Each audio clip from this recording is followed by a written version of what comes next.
So here we have a wound to the palm of the hand.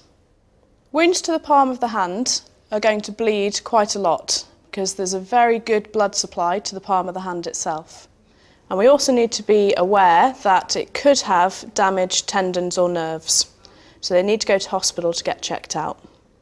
But our main aim with any severe bleeding is to control the bleeding and to get the wound covered.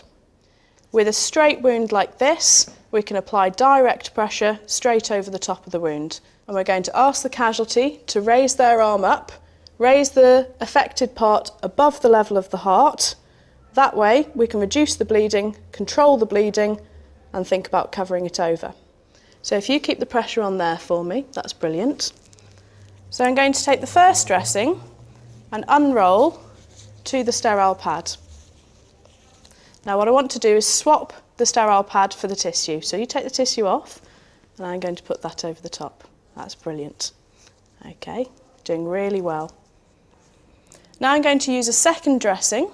We're going to leave it rolled up and we're going to place it in the palm of the hand in the same direction as the cut is going.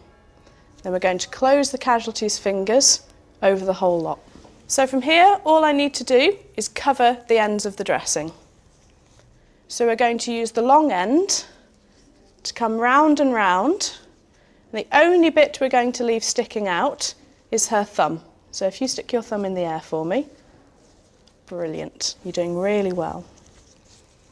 Make sure, as you're doing your bandaging, that you continue to talk to your casualty, keep them reassured, and if they're feeling a little bit shaky and a little bit cold, find a blanket just to keep them nice and warm.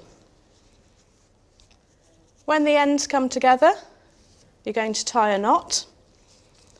You can tie the knot around the wrist, just make sure you're not going too tightly and cutting off the circulation.